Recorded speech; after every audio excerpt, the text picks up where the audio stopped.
Muhammad Allahumma salli wa sallim wa barik alaihi wa ala alihi wa ashabihi wa man tabi'ahum bi ihsan ila yaumiddin. Amma ba'du, yang kami hormati, yang kami muliakan para alim, para ulama, tokoh agama, tokoh masyarakat, asatidz yang ada di lingkungan Mushola Al-Misbah wal Hajj. Semoga Allah senantiasa memberikan kekuatan kepada mereka, memberikan kesehatan kepada mereka untuk dapat membimbing kita kepada kebenaran Allah, sehingga kita menjadi manusia yang selamat dunia, selamat pula di akhirat kelak nanti. Amin. Dan kita berdoa mudah-mudahan mereka, apa yang dilakukan oleh mereka selama ini akan menjadi amal salehnya di sisi Allah Subhanahu wa taala, dan mudah-mudahan pula akan menjadi pemberat amal salehnya ketika dihisab di yaumil hisab kelak nanti. Amin. Pak RT, Pak RT ujung tombaknya kampung ini, Pak. Pak RT ini yang mana sih? Saya bingung tadi setiap kali disebut Pak RT, ngaranya ke sana, cuma nggak ngerti yang mana orangnya. Di Pak RT ini ujung tombaknya kampung, ujung tombaknya negara itu ada apa Pak RT sesungguhnya. Karena apa saja masalah biasanya laporan duluan ke Pak RT. Ada maling Pak RT, ada ribut-ribut Pak RT, ada yang selingkuh ya Pak RT. Pokoknya apa saja Pak RT. Nggak siang, nggak pagi, nggak malam, Pak RT dijalin terus. Mudah-mudahan Pak RT, apa yang Pak RT lakukan selama ini akan menjadi kebaikan di sisi Allah Subhanahu wa taala, dan insyaallah akan dibalas oleh Allah berupa surganya di akhirat kelak nanti. Amin. Bapak Ibu hadirin yang dirahmati Allah Subhanahu wa taala, alhamdulillah malam hari yang berbahagia ini kita diizinkan oleh Allah untuk bertatap muka, untuk saling bertemu satu dengan yang lain, menjalin tali silaturahmi di antara kita, mengukuhkan keimanan keislaman kita. Mudah-mudahan apa yang kita lakukan malam hari yang berbahagia ini diridhoi oleh Allah Subhanahu wa taala dan dicatat sebagai kebaikan kesolehan kita di mata Allah Subhanahu wa taala, dan mudah-mudahan pula kita digolongkan oleh Allah sebagai hamba-hamba yang muttaqin yang akan dimasukkan ke dalam surganya dan bertemu dengan Allah di akhirat kelak nanti. Amin. Bapak Ibu hadirin yang dirahmati Allah Subhanahu wa taala, kalau kita berbicara tentang kemerdekaan Republik Indonesia, lalu kita bersyukur malam hari ini dengan kemerdekaan yang diraih oleh bangsa ini. Tadi disampaikan oleh MC sudah menyampaikan, Pak, kemerdekaan ini kita peroleh bukan dengan cuma-cuma, tapi dengan cucuran keringat dan darah pejuang kita. Cucuran keringat dan darah. Kalau kita menilik kembali sejarah bagaimana Indonesia ini merdeka, bagaimana Indonesia ini merdeka, 3,5 abad Indonesia dijajah oleh Belanda, 3,5 tahun Indonesia dijajah oleh Jepang, tapi 3,5 abad masih lebih baik daripada 3,5 tahun. Maka pada tanggal 6 Agustus 1945 Pak, terjadi peristiwa awal bagaimana Indonesia sampai pada saat sekarang ini. 6 Agustus 1945 Hiroshima dibom oleh tentara sekutu. Tanggal 9 Agustus Nagasaki yang dibom. 2 kota besar di Jepang hancur. Jepang jadi kewalahan. Negara jajahan Jepang ikut kebingungan. Tanggal 10 Agustus Presiden Soekarno, waktu itu belum jadi presiden, Soekarno, Hatta dan Rajiman dipanggil oleh Terapuji untuk berangkat ke darat Saigon, Vietnam. Pusat pemerintahan di Asia Tenggara itu ada di Vietnam. Maka Soekarno dipanggil ke sana. Sampai di sana mereka dijanjikan kemerdekaan. Bangsa ini dijanjikan kemerdekaan oleh tentara Jepang. pada tanggal 24 Agustus 1945. Tanggal 24 Agustus dijanjikan kemerdekaan sesungguhnya. Tapi ternyata tanggal 14 Agustus Jepang menyerah kepada tentara sekutu.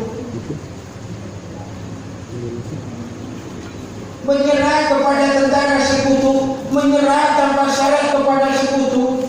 Maka kemudian ketika pemuda mendengarkan berita, mendapat kabar tentang penyerahannya Jepang kepada tentara sekutu, Sarir pada waktu itu kemudian menyampaikan kepada para pemuda, kalau gitu kita harus segera memerdekakan Indonesia. Tapi para pemuda kemudian menunggu, nanti kita tunggu Soekarno dan Hatta kembali ke Indonesia. Tanggal 15 Soekarno, Hatta dan Rajiman datang pulang ke Indonesia. Para pemuda mendatangi mereka. Mereka menuntut Soekarno dan Hatta memproklamirkan kemerdekaan Indonesia.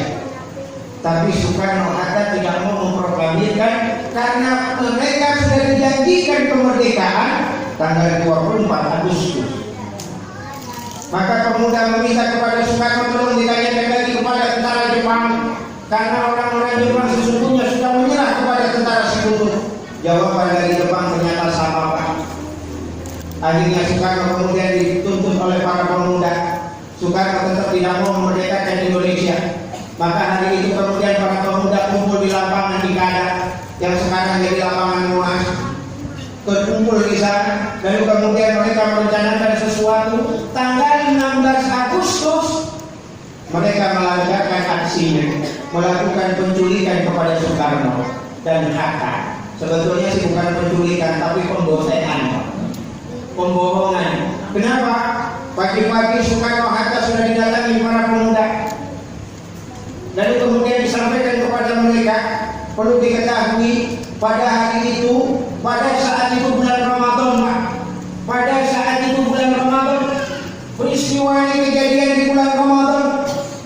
Soekarno Hatta baru selesai makan sahur, mereka sudah didatangi oleh para pemuda dan diisukan kepada beliau bahwa besok pagi akan ada terjadi chaos di Indonesia, di Jakarta. Akan ada kerusuhan. Kenapa? Jepang dan Belanda sudah saling berhadapan. Isunya ditebarkan begitu oleh pemuda kepada Soekarno dan Hatta. Maka mereka beralasan untuk menyelamatkan Soekarno dan Hatta. Mereka diamanahkan untuk membawa Soekarno dan Hatta pergi dari Jakarta. Maka dibawa mereka ke Rengas Dengklok. Maka kita kenal dengan peristiwa Rengas Dengklok tanggal 16 Agustus. Sampai di Rengas Dengklok pemuda menuntut agar Indonesia dimerdekakan. Tapi tanggal 15 Agustus sebelumnya, Pak, Bu, Indonesia sudah ada yang memproklamirkan kemerdekaannya di Cirebon. Tanggal 15 Agustus itu sudah ada yang baca proklamasi. Tanggal 15 Agustus. Tapi waktu itu tidak diakui proklamasi itu. Maka tanggal 16 Agustus begitu diculik, maksudnya di Rengas Dengklok itulah diproklamirkan Indonesia. Tapi sekali lagi Soekarno tidak mau memproklamirkan Indonesia di Rengas Dengklok. Kalau kita mau memproklamirkan kemerdekaan Indonesia, kita kembali ke Jakarta. Kita proklamirkan kemerdekaan. Akhirnya kemudian Soekarno Hatta tidak bersikukuh tidak mau memerdekakan Indonesia. Sampai kemudian Ahmad Subandrio diutus oleh Saukani untuk mendatangi Soekarno dan Hatta, menyampaikan tolong dibujuk. Begitu sampai ke Rengas Dengklok, Ahmad Subarjo ditanya oleh Soekarno, bagaimana Bung Jakarta sekarang? Jakarta tidak terjadi apa-apa. Jakarta aman-aman baik, gak ada masalah. Marah Soekarno, semakin emosi Soekarno. Tapi ingat waktu itu beliau sedang berpuasa. Dan kemudian beliau menyampaikan bahwa saya tidak akan membacakan proklamasi memerdekakan Indonesia, karena saya khawatir semakin banyak lagi rakyat Indonesia yang akan menderita. Menderita kenapa? Akan ada tuntutan dari Jepang atau Belanda atau tentara sekutu yang tidak menerima kemerdekaan itu. Maka akan terjadi pertumpahan darah kembali. Lebih baik kita tunggu tanggal 24 Agustus. yang itu asli penyerahan kekuasaan kepada bangsa kita. Pemuda masih tetap tidak mau. Sampai menjelang kemudian berbuka, saat itulah kemudian ada yang membisikkan. Tapi ini yang tidak pernah tercatat di dalam sejarah. Tidak pernah tercatat di dalam sejarah. Soekarno dibujuk untuk memproklamirkan, Bung, besok itu hari Jumat, hari yang baik, hari yang baik. Besok itu hari Jumat, hari yang baik, dan bulan yang baik, karena ini adalah bulan Ramadan. Ini besok itu hari yang baik di bulan yang baik. Besok tanggal 17 Agustus, 17 itu hari yang luar biasa. Kenapa tidak kita proklamirkan kemerdekaan di esok hari, di hari Jumat, di bulan Ramadan, di tanggal 17? Soekarno mendengar kalimat ini, berubah pikiran. Kalau gitu ayo, tapi kita harus merdekakan Indonesia di Jakarta. Kembalilah kemudian mereka mengundang semangat untuk kembali ke Jakarta. Sampai di Jakarta, Ahmad Subandrio kemudian menghubungi Maida. Laksana Maida kemudian dihubungi, minta tolong agar rumahnya dipersiapkan atau diperbolehkan Soekarno, Hatta, dan Ahmad Subandrio untuk berkumpul di sana dengan anggota PPKI. Untuk apa? Menyusun teks proklamasi. Sampailah di rumah Al-Maida. Sampai di rumah Maida, tengah malam mereka berkumpul di ruang tengah. Kemudian disampaikan oleh Maida, tolong Bung, jangan di ruang tengah. Ini tengah malam. Kalau di tengah malam di ruang tengah ramai orang, ada orang yang akan curiga. Orang depan pasti terjadi kecurigaan. Kalau gitu bagaimana? Di belakang saja, Bu. Akhirnya kemudian Soekarno, Hatta, dan Ahmad Subandrio ke belakang, dikasih tempat di belakang. Di mana itu? Di dapur, Pak. Di dapur. Maka konsep kemerdekaan, konsep proklamasi itu di dapur, Pak. Jadi nggak heran kalau Indonesia ini di sini mangan, Tapi mangan. Kenapa konsepnya di dapur, Pak? Makanya hari ini kita syukuran, tasyakuran, syukuran. Kalau akhiran ini bahaya. Kalau akhiran ini ujung-ujungnya mesti makan. Coba kalau nggak percaya, Pak. Pernah baca Yasin, Pak? Pernah ya, Pak? Bu, pernah baca Yasin? Habis baca Yasin makan nggak, Bu? Makan nggak? Oh enggak. Tapi kalau Yasinan pasti makan, ada annya. Syukur. Ya syukur saja. Ada makannya, Pak? Coba syukuran. Ada makannya nggak, Pak? Ada. Ngaji. Ada makannya. Maka anak-anak kalau belajar ngaji, ngomongnya, ayo ngaji. Ada anak-anak suruh ngaji, kemudian ngomong, ayo pengajian. Ada. Mesti ngomongnya ngaji. Coba bapak-bapak, ibu-ibu, apa kalimatnya? Ayo pengajian. Kenapa? Karena ada makannya. Pasti. Sholawat bagus, giliran sholawatan mahal. Maka kita hari ini syukuran, ujung-ujungnya maka di depan sudah. Kenapa? Kita di konsep di dapur, Pak. Indonesia itu merdekanya di konsep di dapur.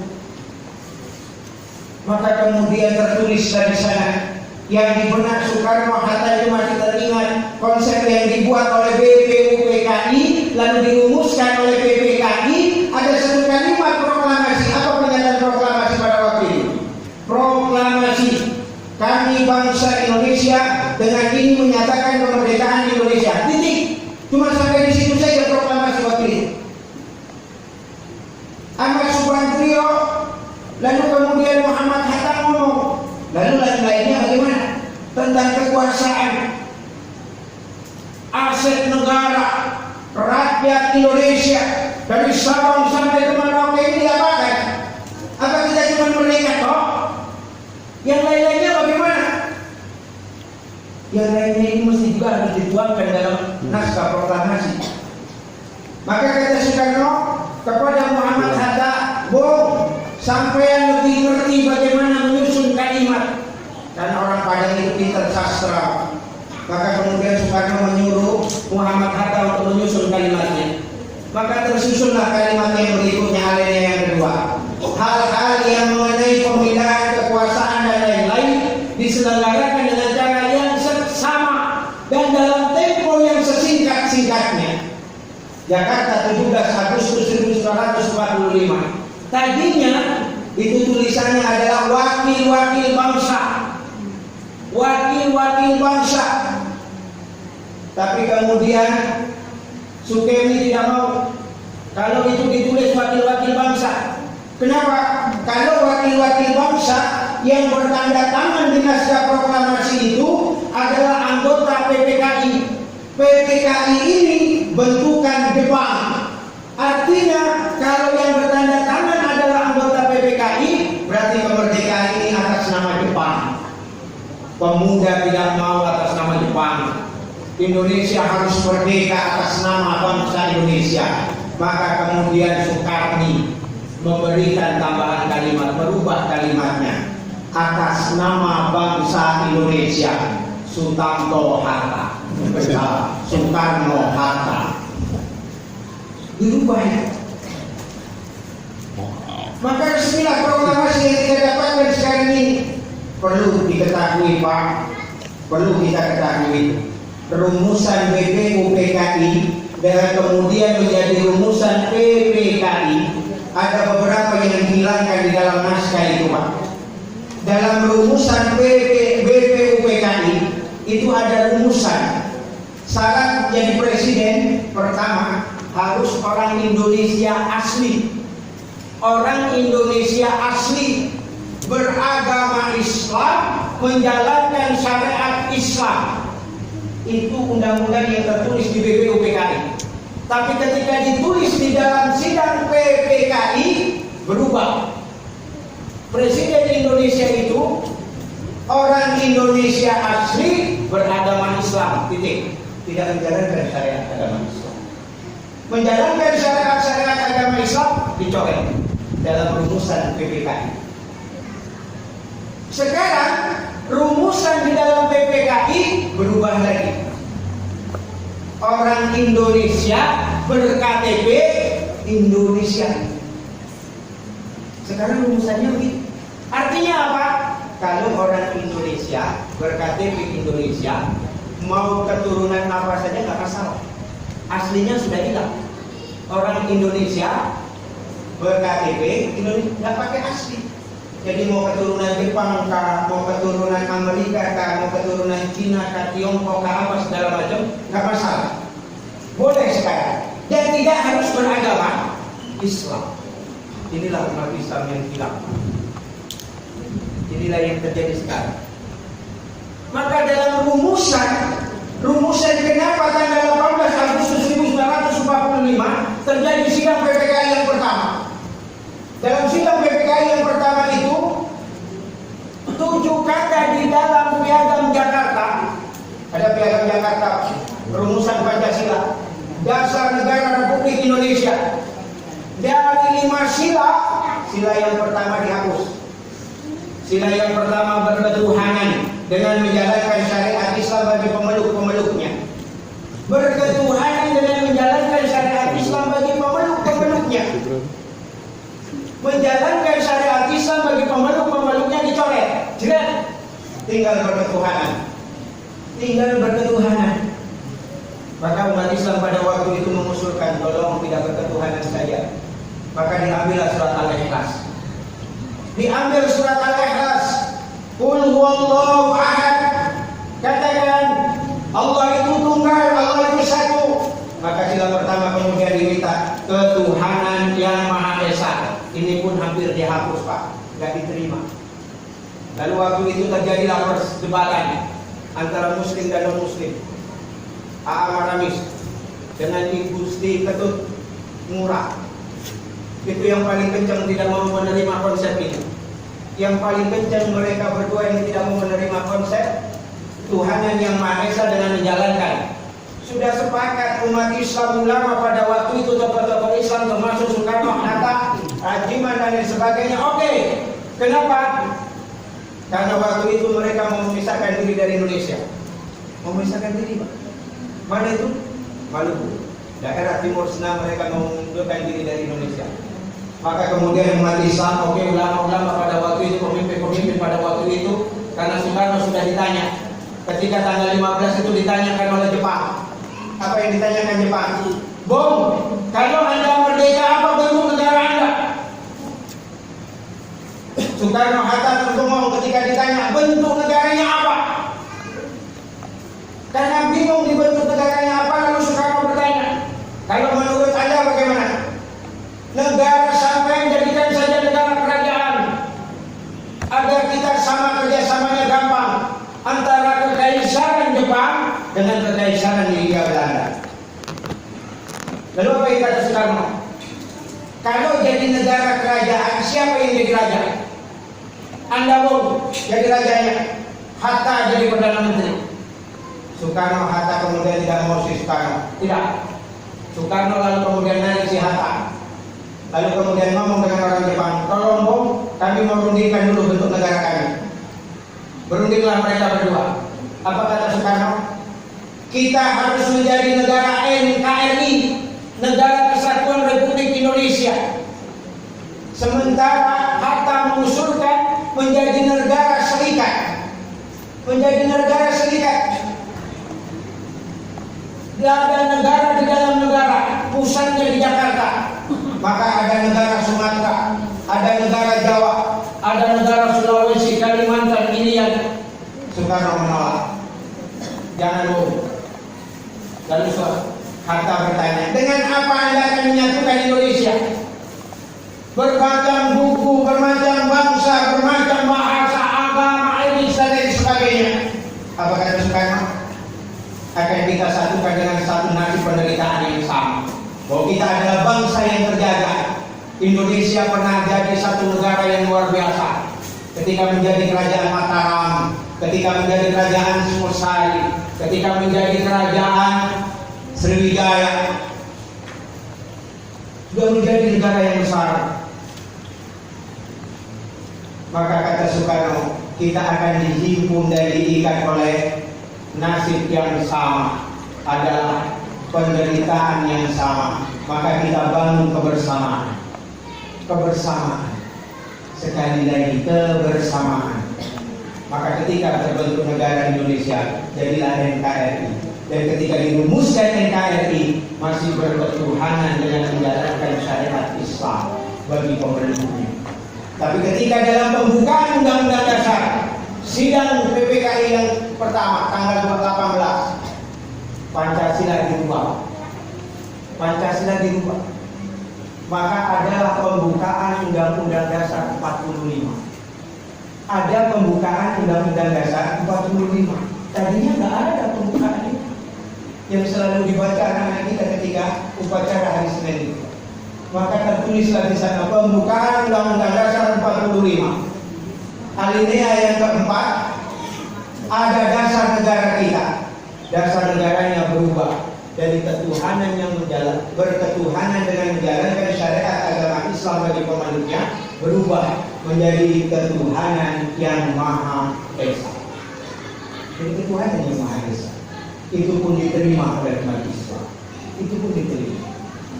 Maka bangsa ini, pendiri bangsa ini sadar betul bahwa kemerdekaan itu atas berkat rahmat Allah. Atas berkat rahmat Allah, dan dengan didorongkan oleh keinginan yang luhur, keinginan bangsa ini untuk merdeka. Tapi bangsa ini sadar merdeka ini tidak akan terjadi kalau tidak ada campur tangan Allah Subhanahu wa Ta'ala. Maka kalimatnya atas berkat rahmat Allah. Artinya apa? Bangsa ini diberkahi oleh Allah, diridhoi oleh Allah kemerdekaannya. Dulu bangsa ini penuh dengan keberkahan, Pak. Kebersamaan. Tahun 80-an bangsa kita masih mengirim tenaga-tenaga ahli ke luar negeri. Malaysia, Brunei, Singapura, itu tenaga ahlinya berasal dari Indonesia. Tenaga pendidiknya itu ahli-ahli pendidikan itu didatangkan dari Indonesia untuk dikirim ke sana. Dikirim ke sana tahun 80-an. Dan tahun Indonesia punya kurikulum terbaik se-Asia Tenggara, CBSA. Cara belajar siswa aktif itu kurikulum terbaik se-Asia Tenggara dan itu dipakai untuk Asia Tenggara. Tapi sekarang subhanallah Pak, tiap ganti menteri ganti kurikulum, tiap ganti menteri ganti bukunya. Saya dulu buku dipakai dari saya sampai adik saya masih terpakai semuanya. Giliran sekarang baru 1 tahun dibeli, besoknya udah nggak laku itu. Kenapa? Ganti menteri, ganti kurikulum. Di sini dong, ganti buku doang. Bukunya jadi bacaan. Karena jadi bacaan, ini dibacaan Pak. Kumpul-kumpul, bagi-bagi duit dan lain sebagainya. Akhirnya apa? Keberkahan hilang. Kalau dulu kita mengirimkan tenaga ahli, sekarang kita mengirimkan tenaga kuli ke luar negeri. Kirim kuli Pak. Jadi TKI, misalnya TKW, subhanallah, dibinakan bangsa kita jadi. Kenapa? Bisa jadi keberkahan hilang. Dulu masih kecil saya Pak, mancing di sawah itu banyak ikan Pak. Ikan lele, ikan gabus dan lain sebagainya. Masih banyak itu. Sekarang kita mancing di sawah itu kayak apa Pak? Belum.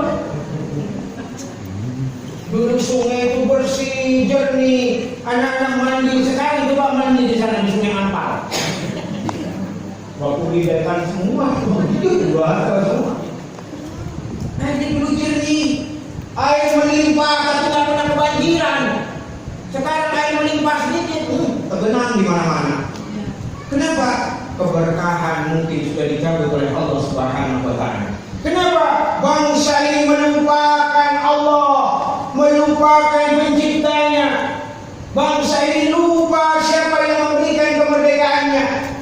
Bangsa ini bisa jadi lupa akan keberkahan dari Allah Subhanahu wa Ta'ala. Karena bangsa ini lupa, maka kemudian banyak pula kita dilupakan oleh Allah Subhanahu wa Ta'ala. Keberkahannya hilang. Keberkahannya hilang.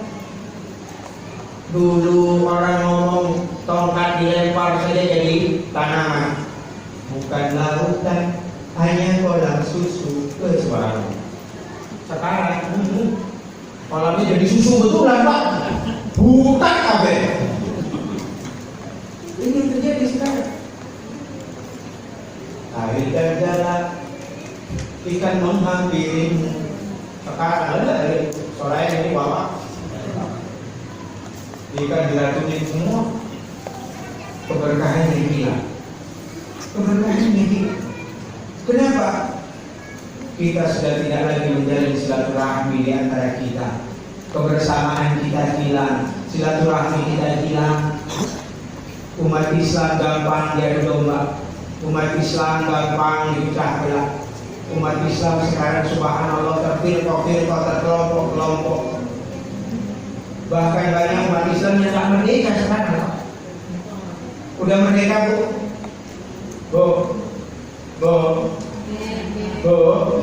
Sudah merdeka? Bingung? Belum. Bapaknya juga yang belum merdeka. Kenapa kok belum merdeka? Karena tidak bisa menikmati hidupnya, tidak bisa mensyukuri apa yang diberikan oleh Allah. Bapaknya ketemu sama istrinya masih ngomong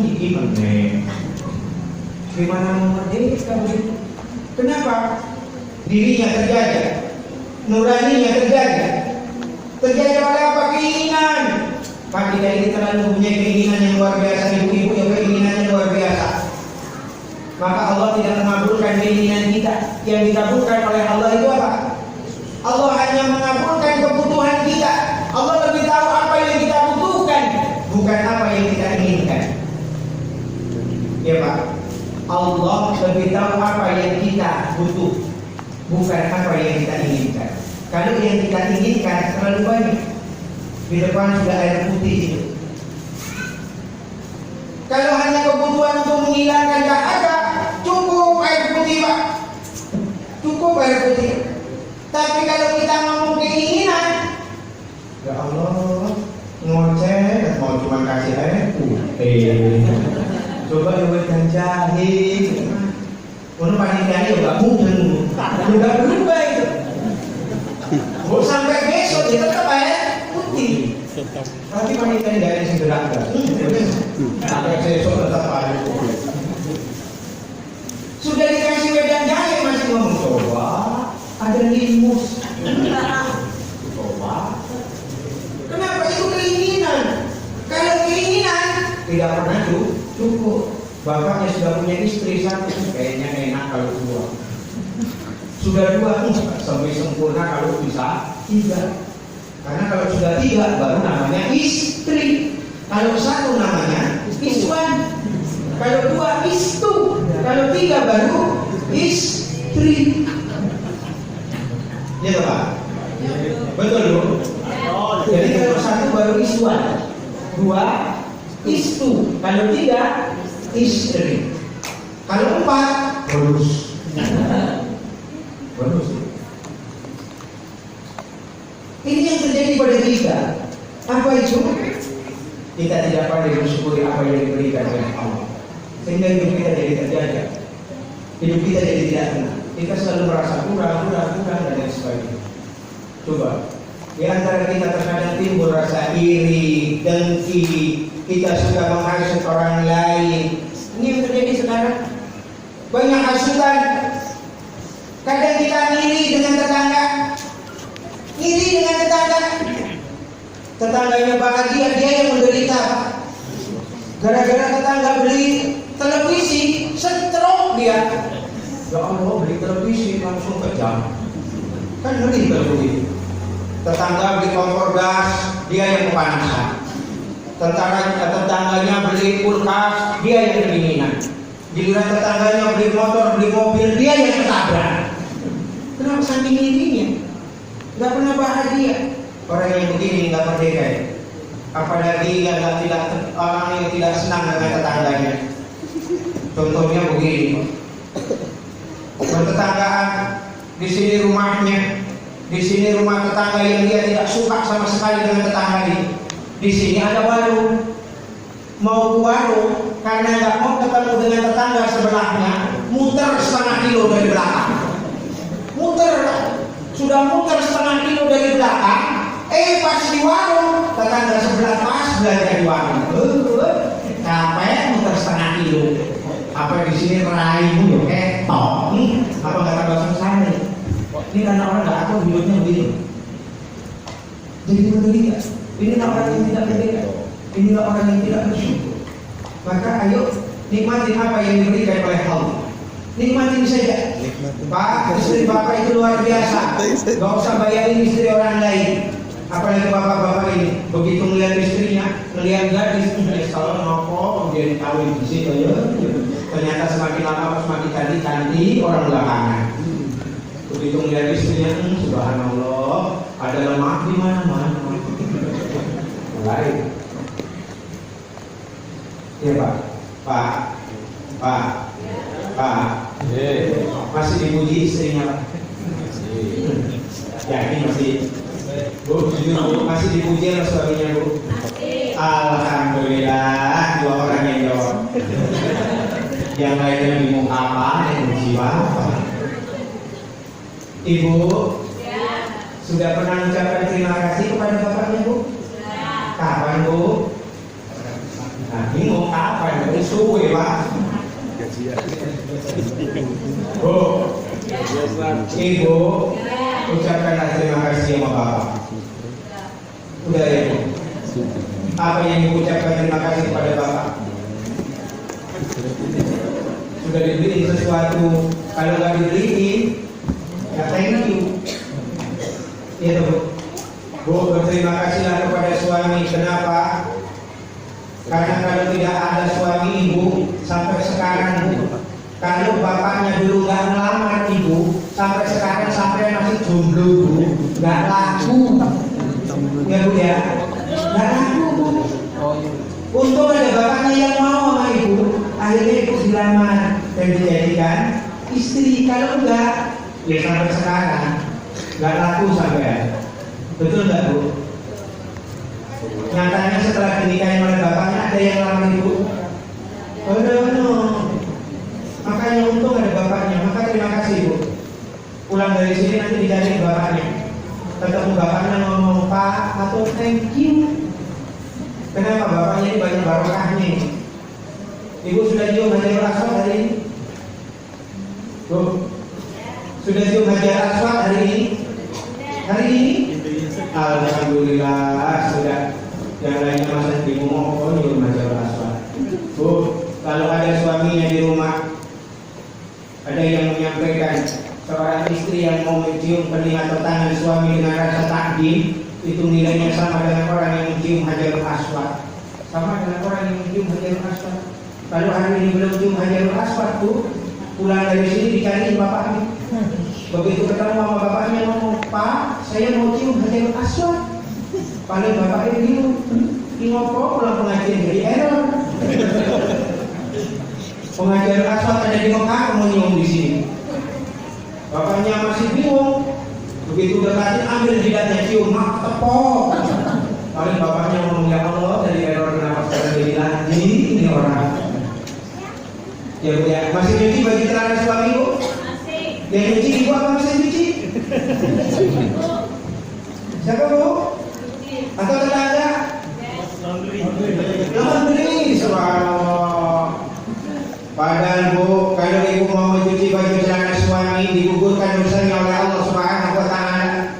Digugurkan dosanya Bu. Kalau yang nyuci mesin cuci, insya Allah dosanya mesin cuci sudah hapus Bu. Dosanya Ibu nggak tahu saya. Jadi kalau belum nyuci baju celana suami, pulang dari sini cariin suaminya. Begitu ketemu suaminya ngomong sama suami, Pak, lepas Pak, ada Pak, lepas. Mau tak tumbain Pak. Ya, banyak barokahnya. Bapak begitu juga Pak. Mudah-mudahan kita orang yang pandai mensyukuri apa yang diberikan oleh Allah. Pandai mensyukuri apa yang diberikan oleh Allah. Karena orang yang pandai bersyukur, insya Allah hidupnya diberkahi oleh Allah. Maka mulai sekarang yakinkan dalam diri kita bahwa apapun yang diberikan oleh Allah, itulah yang terbaik buat diri kita. Itu yang terbaik. Maka nggak usah mikirin lagi. Yang kemarin masih dipikirin. Orang buat dosa itu kemarin, sekarang orangnya sudah senyum, tapi kita juga masih susah untuk memaafkan. Padahal kejadiannya sudah lalu. Kita ini selalu mengingat yang lalu, mengingat yang lalu yang buruk, memikirkan yang akan datang. Yang akan datang kita pikirkan kejang-kejang. Akhirnya kita jadi stres, jadi takut, cemas, gelisah, resah dan lain sebagainya. Kenapa takut menghadapi hari esok? Kita bingung mikirkan anak-anak kita nanti bagaimana ke depannya. Apa mereka nanti bisa kerja dan lain sebagainya? Gak usah takut Pak, Bu. Anak-anak kita sudah ada rezekinya masing-masing.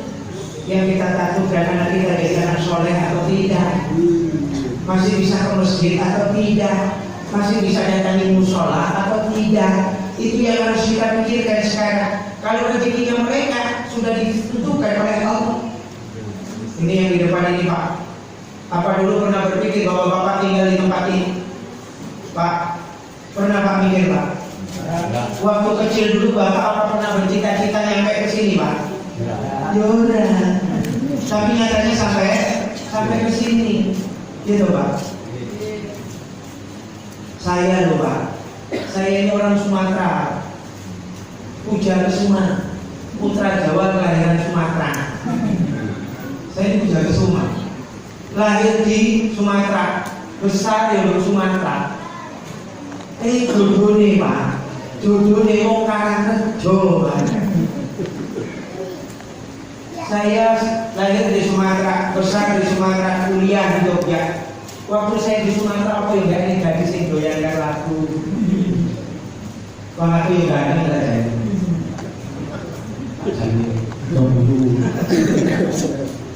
Sampai di Jogja, apa yang gak ada, tolong yang ngasir diri saya. Subhanallah, kalau sampai ke Kalimantan. Ternyata Karangrejo Pak dulu Pak. Padahal sampai tamat kuliah Pak, sampai tamat kuliah nggak ada di benak saya itu mau ke Kalimantan, nggak ada sama sekali kepilih ke Kalimantan. Udah, Membayangkan Kalimantan ini hutan. Terus bayangan hutan. Waktu saya pamitan dengan ibu juga begitu. Kalimantan itu hutan. Asal ibu egois, ibu mengizinkan, insya Allah ada pokok. Karena ibu mengizinkan dia berangkat. Kenapa saya ke Kalimantan? Baru tahu saya sekarang.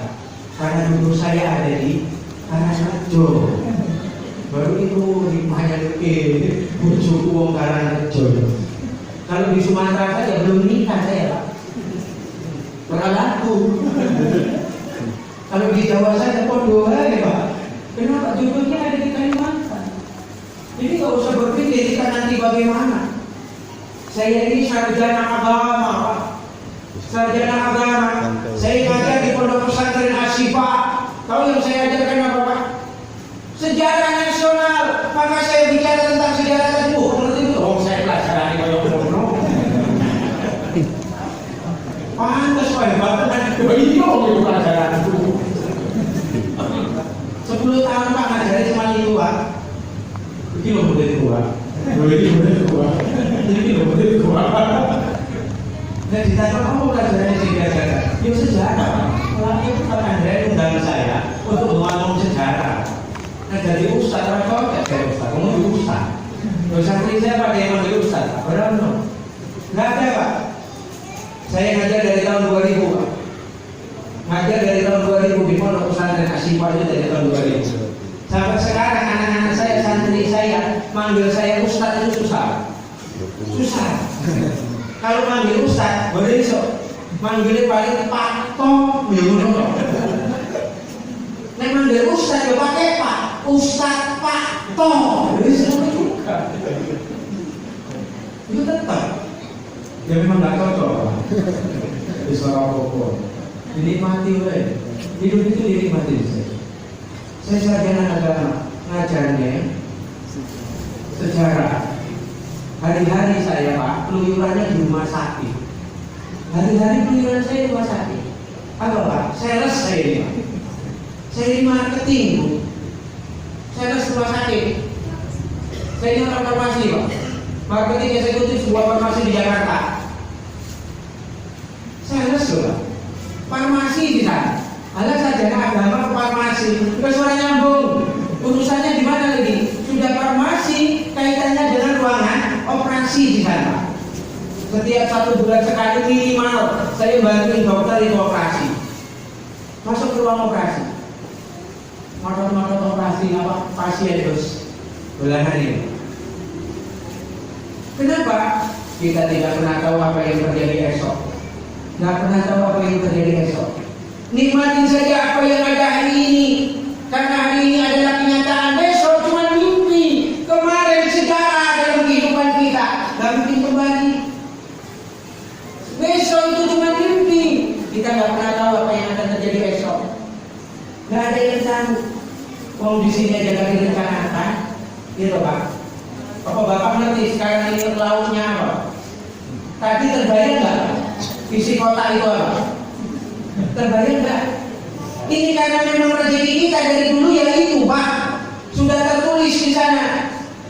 Artinya apa, rezeki nggak ketukar, nggak, Pak. Mau bagaimanapun bentuknya nggak bakalan ketukar. Duit loh, Pak, sudah di tangan, ya loh. Duit sudah di tangan. 1 juta bawa ke pasar. Belanja ini itu dan lain sebagainya. Mau bayar, loh. Kalau mau duitnya sudah dompet. Saya ini dompetnya nanggung orang ini. Masih ngaku itu duitnya Bapak. Benar. Kita cuma dititipin oleh Allah. Tapi belum tentu itu jadi milik kita. Maka apa yang ada saat sekarang ini nikmatin saja nanti. Kalau sudah kita bagaimana nanti, yang penting kita usahakan sekarang. Innallaha la yughayyiru ma biqaumin hatta yughayyiru ma bi anfusihim. Allah tidak akan merubah satu kaum sampai kaum itu mau berubah dirinya. Kapan itu? Sekarang. Saat ini kita lakukan. Saat ini kalau kita mau berubah, nggak ada kata terlambat. Allah tidak melihat bagaimana kemarin, tapi Allah melihat proses apa yang kita lakukan sekarang. Hasilnya kita serahkan kepada Allah. Bagaimana cara kita? Yang Allah lihat adalah akhir dari kehidupan kita. Husnul khatimah atau su'ul khatimah. Maka mudah-mudahan kita semuanya menjadi orang yang husnul khatimah, menjadi orang yang kembali kepada Allah dengan keridhaannya. Kita datang dari Allah dan akan kembali kepada Allah. Kita datang dalam keadaan yang suci, maka kita juga bermohon kepada Allah kembali dari kesucian kita. Maka sekali lagi kita bermohon kepada Allah, mudah-mudahan kita adalah orang yang pandai membimbing anak-anak kita menjadi anak-anak yang saleh dan salehah, membimbing rumah tangga kita menjadi rumah tangga yang sakinah, mawaddah, warahmah, dan insyaallah kehidupan kita menjadi kehidupan yang barokah. Terima kasih. Kami mohon maaf yang sebesar-besarnya bila dalam penyampaian kami kurang berkenan dari Bapak Ibu sekalian. Anggaplah apa yang keluar dari mulut saya ini seperti apa yang keluar dari pantat ayam. Karena yang keluar dari pantat ayam itu hanya ada dua kemungkinan. Hanya ada dua kemungkinan. Kalau tidak telur ayam, ya tai ayam. Kalau tai ayam, buang jauh-jauh. Buang jauh-jauh. Cuma terkadang kita ini aneh. Ibunya jalan ke rombong ayam, mijat telai ayam, nyata itu mijat telai ayam. Sudah tahu kalau itu mijat telai ayam, ditulis ya. Ditulis tidak bu, dicium tidak bu. Ya dicium sudah tahu kalau itu telai, pasti bau. Di sini kan kadang potong kuku jempol kan gitu, potong kuku jempol kaki di ujungnya dari hitam, dikacak gitu. Kadang cari ini hitam di gigi, dapat, yuk dikacak juga di. Bacanya langsung nonton. Mau seperti bau yang dicium. Artinya apa? Kadang kita tidak tahu bahwa itu dilarang oleh Allah, bahwa itu berdosa. Pak, nggak boleh selingkuh. Kok nekat? Ya siksa. Menurut mereka kita ini terkadang begitu. Maka kita hidup ini apa? Watawasau bil haq, watawasau bil sabr. Saya berdiri bukan saya karena minta, bukan. Karena kita tujuannya cuma watawasau bil haq, watawasau bil sabr. Yang saya sampaikan semuanya sudah paham. Wis ngerti, Pak. Cuma kadang manusia itu sering lupa, kita sering mengingatkan. Mudah-mudahan dengan saling kita mengingatkan, silaturahmi akan selalu berjalan dengan baik dan kita menjadi orang-orang yang diberkahi oleh Allah, dimuliakan oleh Allah. Terima kasih. Bila taufiq wal hidayah. Wassalamualaikum warahmatullahi wabarakatuh. Waalaikumsalam warahmatullahi wabarakatuh.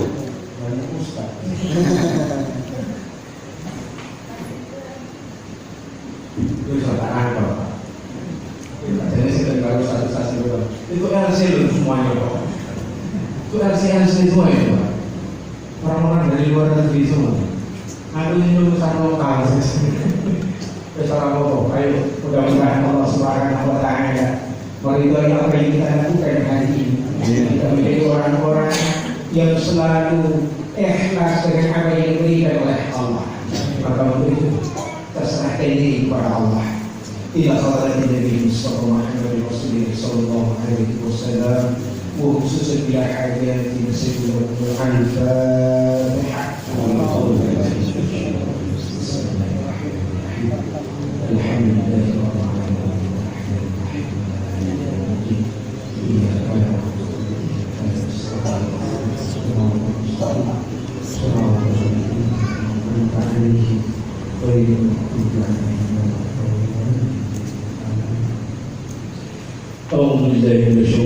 Bismillahirrahmanirrahim. Wassalatu wassalamu ala asyrafil anbiya'i wal mursalin wa ala alihi wa ashabihi ajma'in. Allahumma ighfir lana dhunubana wa liwalidayna warhamhuma kama rabbayana shaghira wa lidayil muslimin wal muslimat wal mu'minin wal mu'minat al ahya'i minhum wal amwat. Allahumma arina al-haqqa haqqan warzuqna ittiba'ahu wa arina al-batila batilan warzuqna ijtinabah. Allahumma ya Allah, yang Maha Agung dan Maha Bijaksana, Duhai Allah yang Maha Menakutkan dan Maha Melihat, Engkau ya Allah yang tahu apa yang akan terjadi dalam kehidupan kami. Engkau yang tahu ya Allah apa yang telah kami lakukan selama ini. Maka ampunkan dosa kami, dosa kedua orang tua kami. Sayangi mereka ya Allah, sebagaimana mereka menyayangi kami. limpahkan rahmat barakah dan kemuliaan-Mu kepada mereka. Jadikan mereka ya Allah orang yang paling bersyukur telah melahirkan kami di muka bumi-Mu. Allah, ya Allah, bila pada mereka telah mendahului kami di alam barzakh-Mu, maka jadikan doa kami ya Allah sebagai penhidup alam barzakh. Jadikan doa kami ya Allah sebagai penangkal dari siksa alam barzakh. Jadikan doa kami ya Allah sebagai jalan bagi mereka untuk mendapatkan kemuliaan. Allahumma ya Allah, jangan karena dosa kami mereka tersiksa di alam barzakh. Jangan karena kehinaan kami mereka terhina di alam barzakh. Jangan karena kemaksiatan kami mereka terhina di alam barzakh-Mu. Kami bermohon kepada-Mu ya Allah, dengan kebaikan yang kami lakukan selama ini, dengan kesalehan yang kami perbuat selama ini, mereka mendapatkan kemuliaan-Mu, mereka mendapatkan kebahagiaan di sisi-Mu. Maka kami mohon kepada-Mu ya Allah, tempatkan mereka di sisi-Mu yang kami. Allah ya Allah, hari ini Kau kumpulkan kami di majelis ini. Engkau jadikan kami dalam satu keyakinan, satu keimanan. Bangsa ini telah Kau berikan kemerdekaan. Maka ya Allah, berikan kebaikan kepada pahlawan-pahlawan yang telah mendahului kami. Jadikan perjuangan mereka ya Allah menjadi perjuangan yang bermanfaat dalam kehidupan kami. Maka jadikan mereka ya Allah orang yang mati dalam keadaan syahid, orang yang mati dalam keadaan syahid. Maka jadikan mereka ya Allah para syuhada yang Kau muliakan. Allahumma ya Allah, jadikan kami orang yang selalu pandai bersyukur atas nikmat. Allahumma inna nas'aluka salamatan fid din wa afiyatan fi jasadina wa ziyadatan fil 'ilmi wa barakatan fil rizqi wa tawbatan qabla al-maut wa rahmatan inda al-maut wa maghfiratan ba'da al-maut. Allahumma kun 'alaina fi shafa'atil maut wa nadhar minan nar wa 'afwa hisab. Allah ya Allah, Engkau yang tahu akhir dari kehidupan kami. Engkau yang tahu apa yang akan terjadi dalam kehidupan kami. Maka kami mohon kepada-Mu ya Allah, jangan Kau cabut nyawa kami bila kami masih berkelimangan dosa dan noda. Jangan Kau cabut nyawa kami ya Allah bila maksiat masih selalu kami perbuat. Jangan Kau jaga nyawa kami ya Allah bila taubat kami belum Kau terima. Allah ya Allah, cabutlah nyawa kami ketika kami sedang sujud di hadapan-Mu, ketika dosa-dosa kami telah Engkau ampuni, dan ketika amanah yang Kau berikan kepada kami telah selesai kami jalan. Allah ya Allah, cabutlah nyawa kami, anak-anak kami, orang tua kami, saudara kami, keluarga kami dalam keadaan husnul khatimah, dalam keadaan husnul khatimah, dalam keadaan husnul khatimah. Rabbana zalamna anfusana wa illam taghfir lana wa tarhamna lanakunanna minal khasirin. Allahumma ya Allah, banyak kezaliman, banyak kehinaan, banyak kesesatan kami lakukan di muka bumi-Mu. Maka bimbing kami ya Allah, agar kami dapat membimbing anak-anak kami menjadi anak-anak yang saleh dan salehah.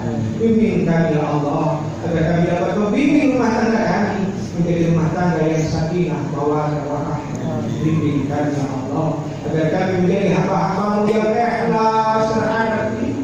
Jadikan kami ya Allah orang yang istiqomah beribadah kepada-Mu, orang yang pandai bersyukur atas nikmat-Mu. Maka limpahkan kepada kami ya Allah keberkahan dan kemuliaan. Rabbana atina fid dunya hasanah wa fil akhirati hasanah wa qina adzabannar. Walhamdulillahi rabbil alamin. Taqabbalallahu minkum minna